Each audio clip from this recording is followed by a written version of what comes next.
ಕ್ರಿಸ್ತನವರು ಅವರ ಅಪೋಸ್ತಲರ ಜೊತೆಯಲ್ಲೇ ಇದ್ದ ಬಹಳ ದಿನ, 3.5 ವರ್ಷ.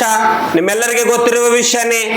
ಯೇಸು ಕ್ರಿಸ್ತನು ಮರಣ ಹೊಂದಿ ಮೃತ್ಯುಂಜಯನಾಗಿ ಬಂದ ನಂತರ ಏನ್ರಿ 11 ಮಂದಿ ತರುವಾಯ 11 ಮಂದಿ ಶಿಷ್ಯರು ಊಟಕ್ಕೆ ಕೂತಿರುವಾಗ ಆತನು ಅವರಿಗೆ ಕಾಣಿಸಿಕೊಂಡನು. ಯೇಸು ಕ್ರಿಸ್ತನೇ ಕಾಣಿಸಿಕೊಂಡನ? ಯೇಸು ಕ್ರಿಸ್ತನವರೇ ಕಾಣಿಸಿಕೊಂಡ್ರಿ. ಯೇಸು ಕ್ರಿಸ್ತನವರು ಕಾಣಿಸಿಕೊಂಡನು. ತಾನು ಜೀವಿತನಾಗಿ ಎದ್ದು ಬಂದ ಮೇಲೆ ತನ್ನನ್ನು ಕಂಡವರ ಮಾತನ್ನು ಅವರು ನಂಬಲಿಲ್ಲ. ಯಾರ್ಯಾರೋ ಹೇಳಿದ್ರು ಕೂಡ ಅವರು ನಂಬಲಿಲ್ಲ ಅಂತ್ರಿ. ಯೇಸು ಕ್ರಿಸ್ತ ಮೃತ್ಯುಂಜಯನಾಗಿ ಎದ್ದಾನಂತೇಳಿ ಮೊದಲನೇ ಸುವಾರ್ತೆ ಸಾರಿದವ್ರು ಯಾರೋ ಸ್ತ್ರೀಯರು ನಿಮ್ಮೆಲ್ಲರಿಗೆ ಗೊತ್ತೇ ಇದೆ. ನಂಬಲಿಲ್ಲ ಅಂತ ಅವರು ನಂಬಲಿಲ್ಲ.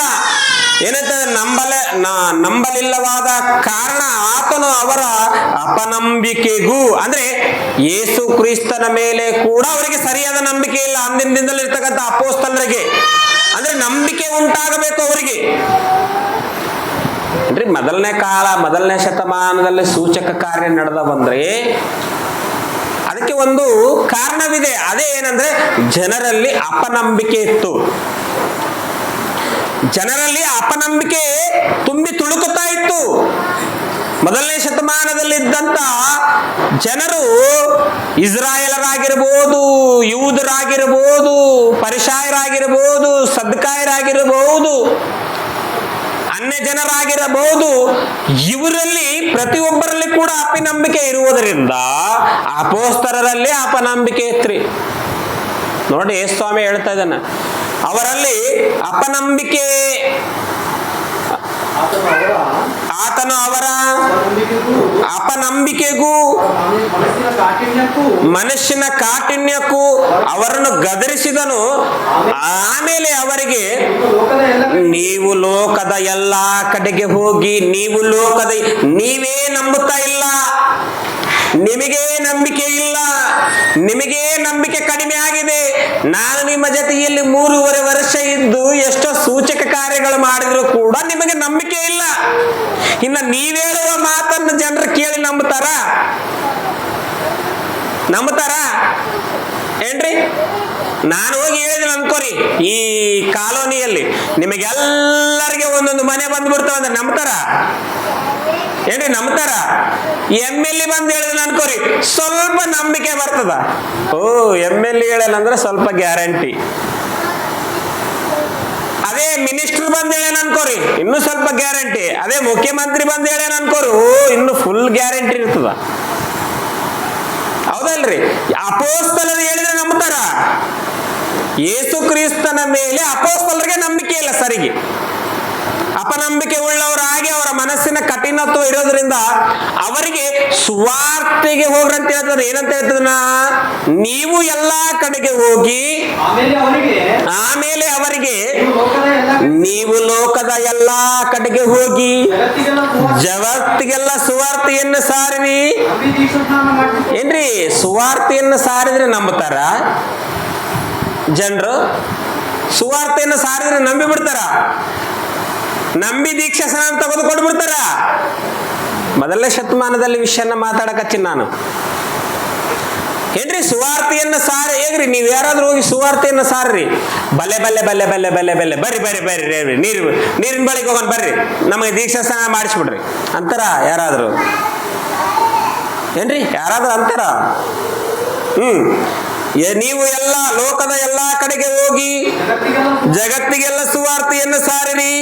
ನಂಬಿ ದೀಕ್ಷಾ ಸ್ನಾನ ಮಾಡಿಸಿಕೊಳ್ಳುವವನು ರಕ್ಷಣೆ ಹೊಂದಿರಿ, ನಂಬದೆ ಹೋಗುವವನು ದಂಡನೆಗೆ ಗುರಿಯಾಗುವವನು.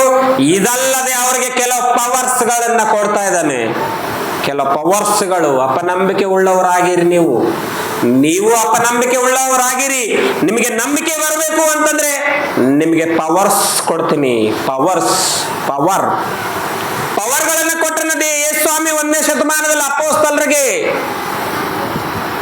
ಮೋಶೆ ಕೇಳ್ತಾನೆ ದೇವರಿಗೆ ಏನಂತ, ಫರೋ ಚಕ್ರವರ್ತಿ ನನ್ನನ್ನು ನಂಬಲಿಲ್ಲ ಅಂದ್ರೆ ಹೆಂಗಪ್ಪ, ನಾನು ಏನ ತೆಗೆದು ಹೇಳಿ, ಯಾರು ಕಳಿಸ್ಯಾರಂದ್ರೆ ದೇವ್ರ ಕಳಿಸ್ಯಾರ ಅಂತೇಳಿ, ಇರುವಾತನ ಕಳಿಸ್ಯಾನ ಅಂತೇಳಿ. ಮತ್ತೆ ಅವ್ರು ನನ್ನ ನಂಬಲಿಲ್ಲ, ನಿನ್ನ ಕೋಲ್ ತೆಳಗ್ ಬಿಸಾಕಣ, ಅದೇನಾಗ್ತದೆ, ಕೋಲ್ ತೆಳಗ್ ಬಿಸಾಕಣ ಆವಾತದ, ಕೈಯಾಗಿಡನ ಕೋಲ್ ಆಗ್ತದೆ. ಅಂದ್ರೆ ಕೆಲವು ಶಕ್ತಿಗಳು ಅವ ನೋಡಿದ್ರೆ ನೀರಿನ ರಕ್ತವನ್ನಾಗಿ ರೂಪಿಸ್ಯಾನ ಮೋಶೆಯವರು. ದೇವರ ಶಕ್ತಿಯನ್ನ ತೋರಿಸ್ಬೇಕಲ್ಲ ಈ ಜನರಿಗೆ ನಿಮಗೆ ಅಪನಂಬಿಕೆ ಉಳ್ಳವರಾಗಿರಿ ಅಪೊಸ್ತಲರೇ, ನಿಮಗೆ ಅದಕ್ಕೆ ಕೆಲವು ಪವರ್ಸ್ಗಳನ್ನ ಕೊಟ್ಟ, ಅವರಿಗೆ ಕೆಲವು ಪವರ್ಸ್ಗಳನ್ನ ಮೊದಲನೇ ಶತಮಾನದಲ್ಲಿ ಅವೇ ಕೆಳಗೆಲ್ಲ ನಾನು ಅವಾಗೆ ನಿಮ್ಗೆ ವಿವರಣೆ ಮಾಡಿದ್ದೀನಿ. ಅವೇ ಪವರ್ಸ್ಗಳನ್ನೆಲ್ಲ ಕೊಡ್ತಾ ಇದ್ದಾನೆ. ಮತ್ತೆ ಆ ಪವರ್ಸ್ಗಳನ್ನೆಲ್ಲ ಈ ದಿನದಲ್ಲಿ ಅನ್ವಯ ಆಗ್ತವ ಹೇಳ್ರಿ? ಈ 21ನೇ ಶತಮಾನದಲ್ಲಿ, ಮೊದಲನೇ ಶತಮಾನದಲ್ಲಿ ಅಪೊಸ್ತಲರಿಗಿದ್ದಂತ ಪವರ್, ಶಕ್ತಿ, ಸಾಮರ್ಥ್ಯಗಳು ಈ ದಿನದಲ್ಲಿರ್ತಕ್ಕಂಥ ಬೋಧಕರಿಗೆ ಅನ್ವಯ ಆಗ್ತವ ಹೇಳ್ರಿ? ಅನ್ವಯ ಆಗ್ತವ? ನೀವು ಒಂದು ವಿಷಯನ ಮಾಡ್ರಿ, ಒಂದು ವಿಷಯನ ಆಲೋಚನೆ ಮಾಡ್ರಿ. ಅಪೊಸ್ತಲರು ನಂಬಿಕೆ ಉಳ್ಳವರನ್ನು ಕೂಡ ಗುಣಪಡಿಸಿದ್ದಾರೆ, ನಂಬಿಕೆ ಇಲ್ಲದಿರುವವರನ್ನು ಕೂಡ ಗುಣಪಡಿಸಿದ್ದಾರೆ. ನಾವು ಆವಾಗಲೇ ಓದಿಕೊಂಡಿ ವಾಕ್ಯನ. ಪ್ರಿಯರಾಗಿರ್ತಕ್ಕಂಥ ಆತ್ಮೀಯರೇ, ನಾವೆಲ್ಲರೂ ವಾಕ್ಯನ ಚೆನ್ನಾಗಿ ಅರ್ಥ ಮಾಡಿಕೊಂಡಾಗ ನಮ್ಗೆ ಅರ್ಥ ಆಗ್ತದ ಪ್ರಿಯರೇ. ಮೊದಲನೇ ಶತಮಾನದಲ್ಲಿ ಅಪೊಸ್ತಲರಿಗೆ, ಪೌಲನವರಿಗೆ ಇದ್ದಂತ ಶಕ್ತಿ, ಸಾಮರ್ಥ್ಯಗಳು, ಪವರ್ಗಳು ಈಗ ನಮಗಿಲ್ಲ ರೀ, ನಮಗಿಲ್ಲ. ಮತ್ತೆ ನಾವ್ ಹೆಂಗೆ ನಂಬಬೇಕಯ್ಯ ಅಂತ ನಿಮಗೂ ಅನುಮಾನ ಬರ್ತದ. ಈಗ ನಿಮಗೂ ಅನುಮಾನ ಬಂದ್ಬಿಡ್ತದ. ಈಗ ಎಷ್ಟೋ ಮಂದಿ ಕ್ರೈಸ್ತವ್ರಿಗೆ ಅನುಮಾನ, ಏನಾದ್ರೂ ಅದ್ಭುತ ಕಾರ್ಯ ನಡೆದ್ರೇನೆ ಪ್ರಭುನ್ ನಂಬ್ತೀವಿ, ಏನಾದ್ರೂ ಸೂಚಕ ಕಾರ್ಯ ನಡೆದಿದ್ರೇನೆ ನಾವು ಪ್ರಭುನ್ ನಂಬ್ತೀವಿ, ನಮ್ಗೆ ಏನಾದ್ರೂ ನಾವು ಮನಸ್ಸಿನಲ್ಲಿ ಅಂದುಕೊಂಡಿದ್ವಲ್ಲ ಅದು ನೆರವೇರಿದ್ರೇನೆ ನಾವು ಪ್ರಭುನ್ ಹಿಂಬಲಿಸ್ತೀವಿ, ಇಲ್ಲಾಂದ್ರೆ ಪ್ರಭುನ ನಾವು ಬಿಟ್ಟು ಬಿಡ್ತೀನಿ ಅಂತೇಳಿ ಬಿಟ್ಟವ್ರು ಎಷ್ಟೋ ಜನ ಇದಾರ್ರಿ.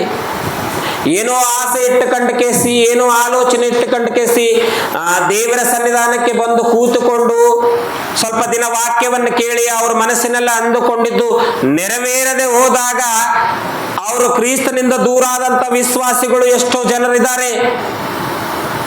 ಜನರಿದ್ದಾರೆ.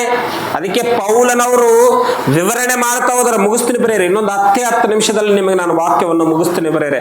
ಅದಕ್ಕೆ ಈಗ ನಮಗೆ ಏನ್ರಿ, ನಾವಂತರೂ ಯಾವ ಸೂಚಕ ಕಾರ್ಯಗಳನ್ನ ನೋಡಿ ನಂಬಿಲ್ಲ ರೀ. ನೀವು ಯಾರಾದ್ರೂ ಯಾವನ ಸೂಚಕ ಕಾರ್ಯಗಳನ್ನ ನೋಡಿ ನಂಬಿರ್ಯಾ? ಮತ್ತೆ ನೀವು ಏನ್ ಕೇಳಿ, ಏನು ನೋಡಿ ಮಾರು ಮನಸ್ಸು ಹೊಂದಿರಿ? ನೀವು ಏನು ನೋಡಿ, ಏನು ಕೇಳಿ ಮಾರು ಮನಸ್ಸು ಹೊಂದಿರಿ? ನಾನಂತರೂ ದೇವರ ವಾಕ್ಯವನ್ನು ಕೇಳಿ ಮಾರು ಮನಸ್ಸು ಹೊಂದಿನಿ. ನೀವು ದೇವರ ವಾಕ್ಯವನ್ನ ಕೇಳಿ ಮಾರು ಮನಸ್ಸು ಹೊಂದಿರಿ. ಅದಕ್ಕೆ ಅಪೊಸ್ತಲನಾಗಿರ್ತಕ್ಕಂಥ ಪೌಲನವರು ಎಫೆಸದವರಿಗೆ ಬರೆದ ಪತ್ರಿಕೆ 3ನೇ ಅಧ್ಯಾಯ 3ನೇ ವಚನದಲ್ಲಿ ಏನ್ ಹೇಳ್ತಾ ಇದ್ದಾರೆ ನೋಡ್ರಿ. ಎಫೆಸದವರಿಗೆ ಬರೆದ ಪತ್ರಿಕೆ ಅಪೊಸ್ತಲನಾಗಿರ್ತಕ್ಕಂಥ ಪೌಲನವರು 3ನೇ ಅಧ್ಯಾಯ 3ನೇ ವಚನದಲ್ಲಿ ಏನ್ ಹೇಳ್ತಾ ಇದ್ದಾರೋ ಒಂದು ಸಾರ್ತೆ ನೋಡ್ರಿ. ನಿಮಗೋಸ್ಕರ ನಿರ್ವಹಿಸುವುದಕ್ಕಾಗಿ ದೇವರು ನಮ್ಗೆ ಕೃಪೆಯಾಗಿ ಕೊಟ್ಟ ಕೆಲಸವನ್ನು ಇದುವರೆಗೆ ಗುಪ್ತವಾಗಿದ್ದ ಒಂದು ಸಂಗತಿ ದೈವ ಪ್ರಕಟಣೆಯಿಂದ ನನಗೆ ತಿಳಿದು, ಈ ಪೌಲನವರಿಗೆ ದೈವ ಪ್ರಕಟಣೆ ಮುಖಾಂತರ ತಿಳಿದಿದೆ. ನೀವು ಬೇಸ್ ಅರ್ಥ ಮಾಡಿಕೊಳ್ಬೇಕು.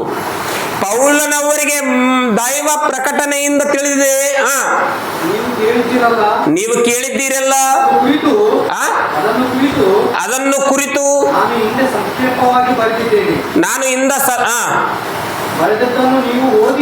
ಒಂದ್ ನಿಮಿಷಪ್ಪ, ಕ್ಲುಪ್ತವಾಗಿ ಒಂದು ಸಂಗತಿಯನ್ನು ದೈವ ಪ್ರಕಟಣೆಯಿಂದ ನನಗೆ ತಿಳಿಸಲ್ಪಟ್ಟಿದೆಂಬುದನ್ನು ನೀವು ಕೇಳಿದ್ದೀರಲ್ಲ, ಅದನ್ನು ಕುರಿತು ನಾನು ಹಿಂದೆ ಸಂಕ್ಷೇಪವಾಗಿ ಬರೆದಿದ್ದೇನೆ. ಬರೆದಿದ್ದನ್ನು ನೀವು ಓದಿ ನೋಡಿದ್ದೀರಿ. ಕ್ರಿಸ್ತನ ವಿಷಯವಾದ ಮರ್ಮವನ್ನು ಕುರಿತು ನನಗಿರುವ ಗ್ರಹಿಕೆಯನ್ನು ನೀವು ತಿಳುಕೊಳ್ಳಬಹುದು.